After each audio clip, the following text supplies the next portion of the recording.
This is a continuation with my previous episode. Do continue to listen to it because you will absolutely love it, like I'm sure you did the part one. Preeta, so now tell me, before I kind of get you to talk a little about Ankh. I know that, and I've read somewhere that you had quite a nasty experience in Bombay while you were commuting on a on a train, city train. So, do you want to just very briefly talk about that and Yes, yes. what exactly happened? How did you bounce back from that experience? Yeah. So actually, when I came to Bombay and I found the kind of freedom, you could go anywhere you liked at any time you like. Nobody would bother you. People would mind their own business, and you could move about so freely. It was like as if I've come home. I just love the city from the point go. But one has to be one has to be careful. Maybe we not so careful. Maybe I was not so careful because you see, the theater is always a nothing, and the second show always gets so late. So there was this play I was involved in backstage, not on stage. I was helping backstage, and the play got over, and I lived in the other side of the city, which was kind of about hour and 45 minutes away by local train from where the theater was, where Prithvi was. Really, it was a show at Prithvi, and the show got over at around 11:30, and we said, oh, really late. So rushed to the station to catch the train, and there were two three other people with me, and I was planning to tell them that, look, one of you come with me right up till Churchgate, which is the last station that I needed to go to, then get off and go to I was living in a working women's hostel at that time, which was a really nice hostel.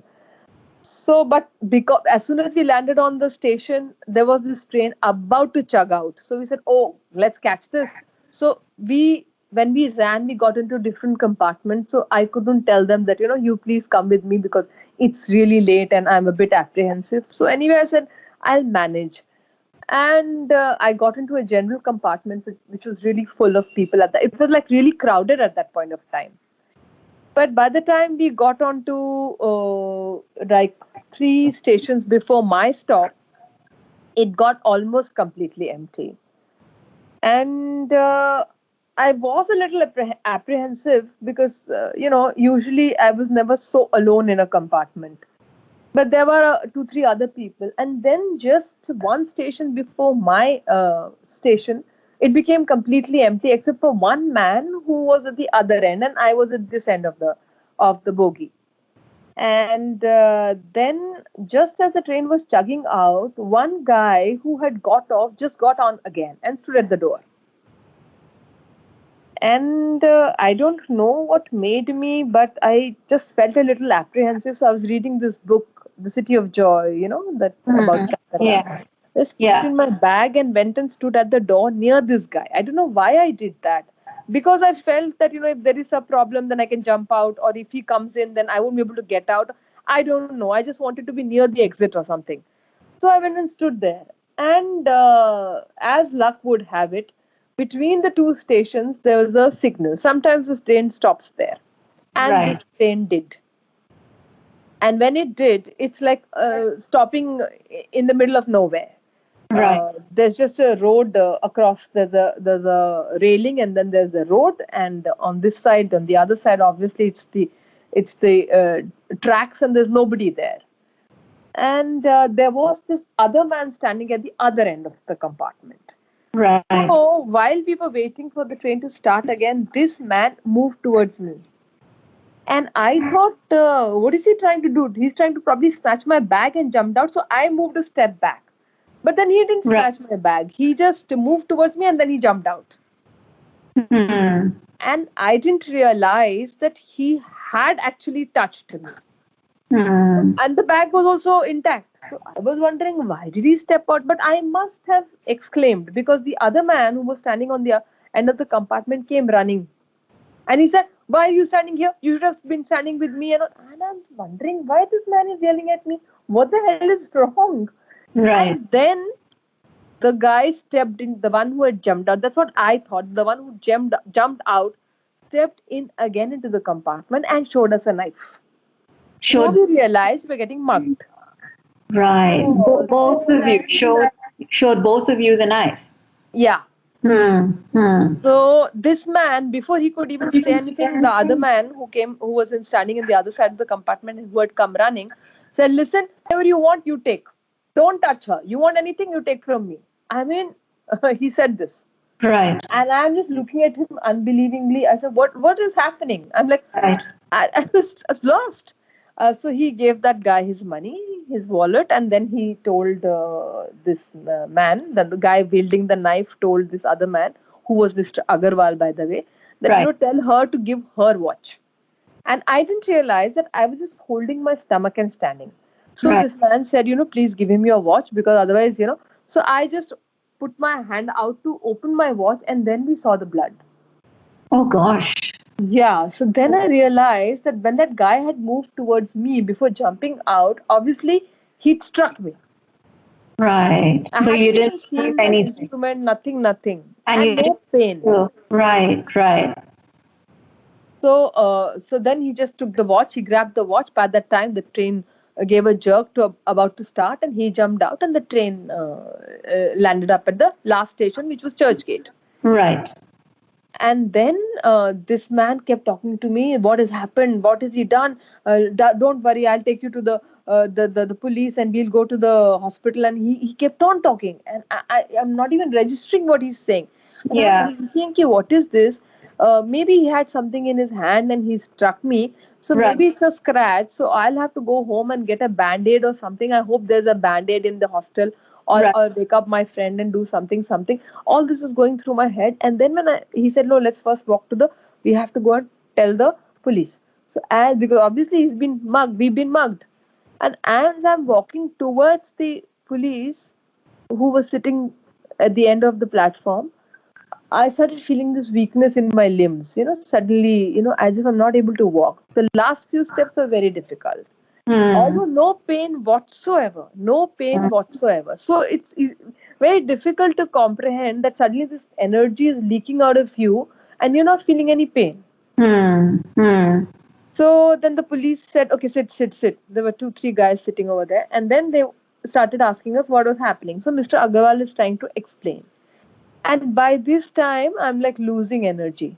Losing energy fast. And then I realized that I'm bleeding fast. And it's not just a simple scratch, it's something much bigger. I'm beginning to feel. So I said, no, stop. You have to quickly take me to a hospital. So he said, okay, fine. So then they could not find a stretcher. They could not find their first aid. Nothing could be found over there. So they said, no, but you have to go and lie in the station master's room. Right. So they made me lie down on the floor in the station master's room. Gosh. I'm lying down on the floor, and then I see that my salwar is getting totally drenched with blood. And then he's asking me, who did it? Right. Who did it? We've been mugged, so how do we know who did it? Exactly. Yeah. All these questions. Then where are your parents? Where do you live? So I told them, I was able to explain to them that my parents don't live here. They live in another town, and I live in this hostel. So they were trying to call the hostel. At that time of the night, or 12:30, 1 o'clock, nobody in the hostel was picking up. Right. And then they're trying to contact my parents. And then at that time, you had to do a trunk call or STD or something like that. And they could not get through there either. So they're not able to call my folks. I'm telling them, now you stop all this. You take me to the hospital. Because at that time, I'm not scared at all. I only know that one thing in my mind, my responsibility is right now to get myself to a doctor who should see me. That is what is the need of the hour. So you not to call my kept parents. your Not yeah. So you basically kept your there was an inner strength that kept you going. Yeah. And none of my doing it. It was automatic. You see, Payal, it was so automatic. At that time, I was thinking very clearly. Yeah. Very clear I have to get myself to a doctor. I was not scared, I was not apprehensive, I was not scared of dying, nothing, only clear that this is my responsibility, I must do it right now. So Right. then I told them to call Mr. Agarwal. I said, he came. I said, आपने बोला आपकी गाड़ी इधर है क्या? आप मुझे because he had mentioned in his rambling, for me which was a rambling, he was trying to tell me. So I said, you take me to the hospital right now because I'm bleeding badly and I have to be. He also realized. Hmm. So he said, he told the police that, look, I don't know what you guys are doing. You're not getting the ambulance. Nothing is happening. I'm going to get my car. I'm going to take her and you tell me which hospital I should take her to. So they said, fine, we'll send one of our people. And they took me to this GT hospital, which is a government hospital. So all these accident or all these cases have to go Yeah. there. Yeah. Right. Right. So there, as soon as I landed, I told them, get the doctor. Just get the doctor. And so they got the doctor. And as soon as he saw me, he told the nurse, just prepare the OT. So I said, okay, now fine, I'm in the right hands. So I asked him, am I going to live? So he said, of course, you will live. Later, of course, he told me that if you had delayed for 20 minutes more, you would not have survived. But at least he was quick. He was one of the residents, Right. residents surgeon. Yeah. So not the big doctor or anything. The residents who are looking after the place at that time of the night and all. And of course, he must have contacted his boss also and said that this case has come or whatever, because he immediately decided to go in for a surgery, immediate surgery, and the surgery which was a major surgery because they would have to cut me open. They told me later that this guy had a pointed instrument which went through my abdomen and my pancreas and my intestines, all of that. Oh So my God. in a Yeah. slanted kind of fashion. Right. So they had to open up only and find out. There was no time for an X-ray or to assess the damage that had happened. They had to just Right. cut me open and see what damage there is and repair it. Right. So Right. it had to be an immediate surgery. So anyway, I am glad that guy took the right decision. Yeah. Seriously, you have you'll be grateful to him for the rest of your life, and he basically saved your life. Yeah. So Wow, he was a so junior yeah, doctor, that but must have been quite an experience, and your city of dreams. In a sense, despite the experience, you kind of hung in there and you didn't leave. And, how long did it take you to go back on a commuter train again? yeah, that was another thing. Without fear. I had to get somebody to help me to get back on the train because I used to cross the railway station at 12 o'clock in the afternoon, and I used to get scared. Panic. Yeah, I can Used to understand. panic. Yeah, that's understandable. Yeah. Yeah. Wow. So the fear and all came later. Yeah. But luckily for me, because maybe I was not, when you are young, things repair faster. Things repair much faster when you are younger. True. And, Yeah. so it was that it repaired, and then I got a friend of mine to travel with me in the night. I in another compartment, he in another compartment in the night, to get over that fear. Right. And it has to be luck and almighty or whatever. I just got over it. It didn't take me very long to get over this incident, and But also, I was back on my feet in a month's time, back on my job in a month and a half. yeah, but also your strength, I mean, and the fact that you lived an independent life, from a very young age. I think there clearly is an inner strength which enabled, and the fact that I guess all your, you lived in one part of the city, but your entire theater life was in another part of the city. And as you mentioned earlier, all of it happened, your theater rehearsals, performances, everything would be after work. So you really, had no option, right? So that's what it's that passion to continue with your theater, plus an inner strength, which I think probably helped you overcome the fear. So yeah, thanks so much for sharing this story with my listeners. You're listening to a fusion of stories recounted for the first time ever by some fascinating people from across the globe with me, Payal, on this very unique and special podcast series, Melting Pot. Let's sort of move on, to something happier now. Tell my listeners and me about your theatre company, because you have your own theatre company, and it's called Ankh.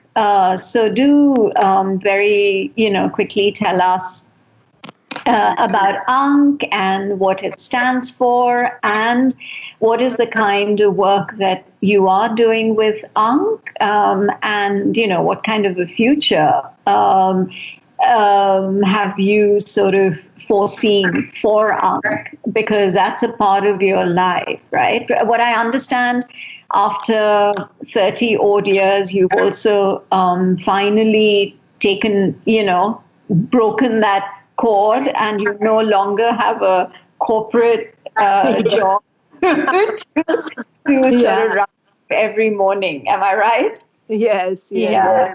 So all your focus is now on your theatre company. So this particular episode will go into two parts, but I'm happy for that, because I'd like my listeners to know about Ankh. Yeah. So it's surprising. Basically, I probably wanted to be an actor. Always wanted to be an actor, but I didn't think I'd be handling a theater group. And handling a theater group is struggling against a lot of odds compared to just being an actor. And it's very different to just be an actor, be there for rehearsals, be there to perform, and get your whatever remuneration, go home and be happy. But to run a theater group is a totally different cup of tea altogether. Right. I never really bargained for this. But when I joined Ankh, because in IPTA, roles were coming, still far between. And in Ankh, I got a chance to do a lot of good roles. So in 3 years, where I'd just done 3 roles in the Indian People's Theatre Association, in Ankh, in 3 years, I had done 6 plays with major roles. Wow. So, so it began from there. And, it sometimes directors wait for the right actors to join them. And when the right actors join them, then they dream of doing many more plays with this cast. So it was like that. There must be a lot of, I don't know what it is, coincidence or things coming together, or the universe is making some equations happen. I really don't know, because when I joined Ankh, there were a few other people also who joined at the same time, and we became a very good team, all of us. And were able to do a whole lot of plays together under Dinesh Thakur's direction. And that again became another chapter in my, if IPTA was, say, you can say primary school or secondary school, then Ankh became my graduation and university for my learning, theater learning, so to say. Right. And each role that I did, I mean, I lived each of those roles, and I remember the lines of all of those roles even today, because Wow. it was so much It had an with impact. such intensity, really.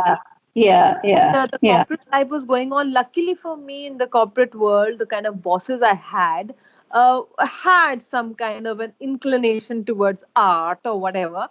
They, if not encouraged, they at least, most of them tolerated my theater. And you probably gave them free invites. I did. Yeah. But I had to also reconcile myself to another aspect, that I am not going to get, hugely promoted like my other colleagues, because I am not going to give that much time to my job. Because I will work from 9 to 5 and I'll give my best. But after 5, I am not going to sit for another 3 hours or 2 hours like everybody else did. Right. So I would be promoted, and I would be promoted in the normal course, but I would not get, double promotions like some, really fast moving colleagues that I had. So I had to, take that kind of a balance. I had to tell myself that I had to make a choice there, that whether I wanted to really rise up that fast. And but for me, theater was more important. I'd rather rise up faster here. So Right. I had to make a little bit of a choice there. And I just, I mean, my father even today says, if you had given more time and you would have been more committed here, you would have been, like a head of this department or that department or whatever. I said, but I don't know whether I would have been happier. Correct. Yeah. Yeah. So Absolutely. I Yeah. would have been head of whatever department, maybe the finance or the HR or whatever, or I would have had made me making more money and all. But would I really have been happier? I don't think so. Yeah. Yeah. Because So you obviously there's theater is what fulfills you, and I think that's obviously that's where your love is, and that's yeah. where it should that's the direction. I get that totally. Yeah. So No, so I have known people who are really really passionate about their corporate jobs, but the corporate job at some time is going to come to an end, and then I've seen them looking so miserable and unhappy. That's another thing I didn't want to be. I had to have a passion which I could do wherever, whenever, and it had no age bar. And I thought this was it. yeah, yeah. So it continues to be so. And now, right now, there are completely different kind of challenges, because after Dineshji passed away, then I had to take up the running of the group. So Right. luckily for me, I mean, I will again say, Dineshji was ill for 4 years, and it You're was not a very good uh, time. It was Dinesh Dinesh Thakur, right? Dinesh Thakur, my Yeah, husband. yeah. It was not a very good time, but I would not say that it was a completely miserable time either, because he was not all the time ill, and he taught me a lot of stuff while he was sick. Hmm. Uh, and as a couple, we came much closer, Hmm. and learned so much from him in those 4 years when he Hmm. was sick. Right, And so right, the kind of challenges right now are to keep the theater going, right, and keep doing more interesting work, not only for each one of us as a part of the team in the right. theatre group, but breaking new ground for the group itself. Hmm. Like we started doing solo shows, we started doing shows with only two people, and working with different kind of directors and Right, different kind of right, genres, yeah. right. Breaking new ground all the time, and we are still doing that. Hmm. And of course, the major part of the challenge was to keep the show going. The finance should keep on coming. There should be, the resources. You have to tap some resources, because having a ticketed show, having many ticketed shows is not enough to keep the theater group running.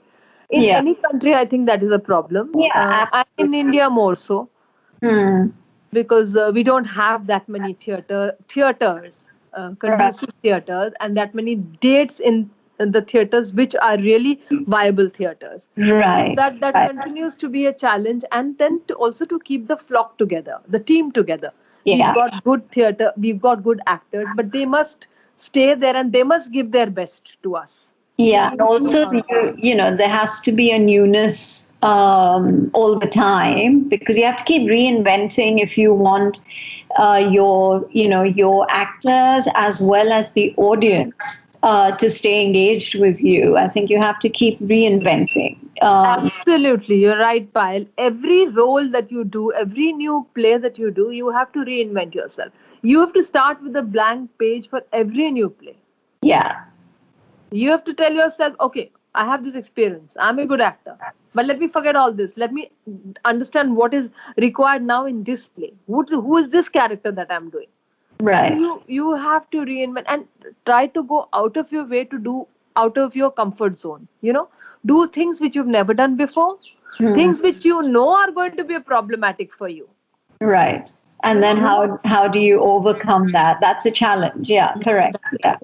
that's absorbing. That's a challenge, and then working with different directors, they demand different things out of you. Right. They want you to get. They will also push you out of your comfort zone. They will demand things. They'll push you into places where you've never been before. So that is interesting. And then if you again work with a completely new director who probably is doing his or her play for the first time, that's another different kind of challenge. Right. And Yeah. then coordinating with the director and the actors, because it's very easy. Theater is very, very personal. We are into each other's private spaces.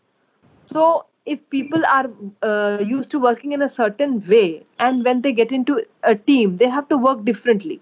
Then you're treading on people's toes, and they are treading on yours. So you have to have a attitude which is affable, amiable, which can you is flexible basically.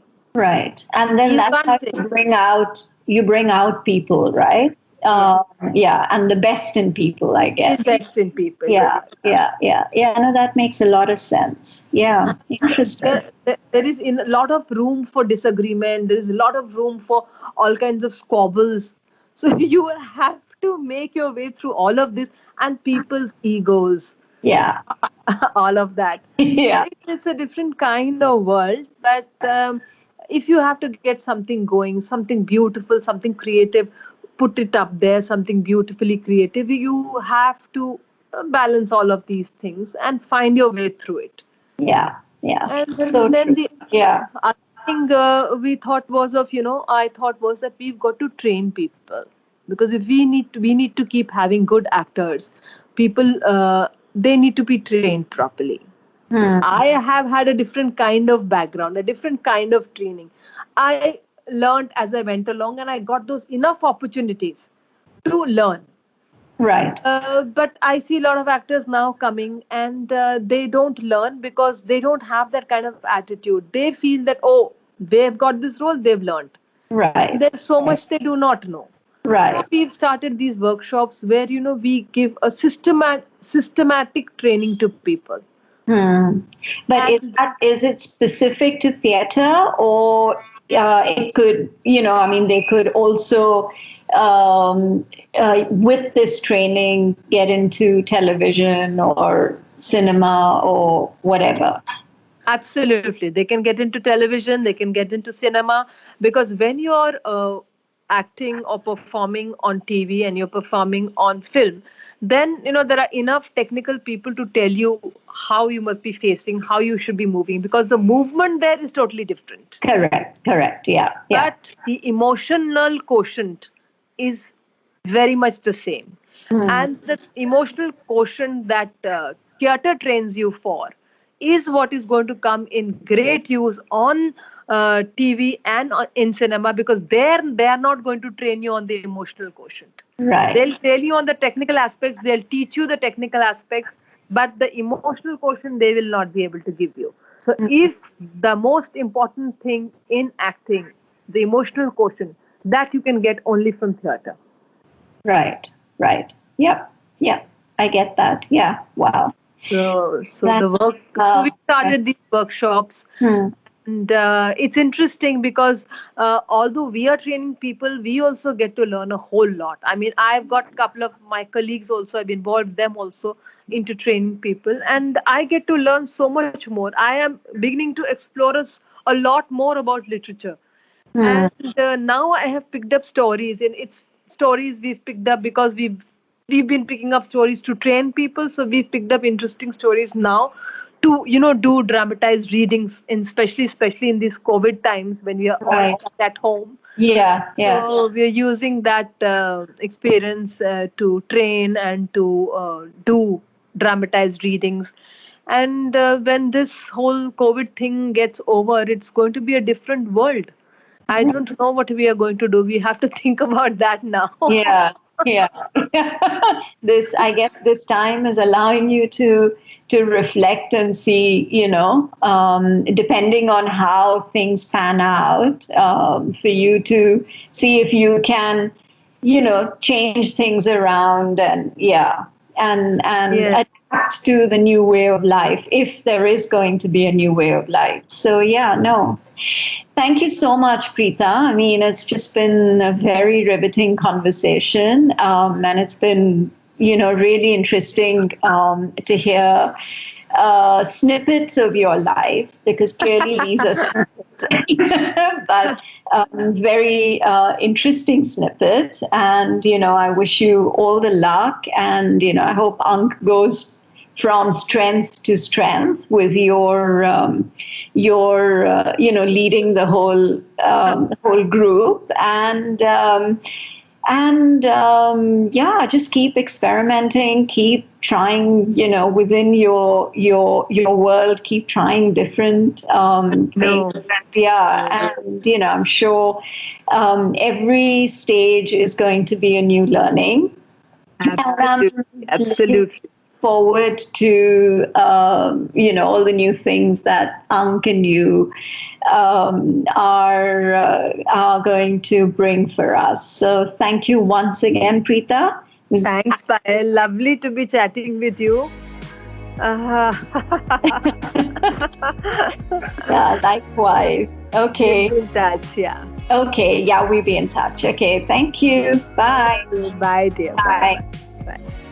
Talking to Preeta and listening to her recount snippets of her life, which clearly has been so driven and continues to be driven with her unwavering passion for theatre, makes it such an inspiring journey for me. For her to have found her calling at such a young age, and how she has worked her way towards making it a reality, makes you believe in what is always said. In life, nothing is impossible. If there is determination to make things happen, you can make things happen. Hope you've enjoyed this chat with Preeta. So until the next episode of Melting Pot from another part of the world, this is Payal signing off.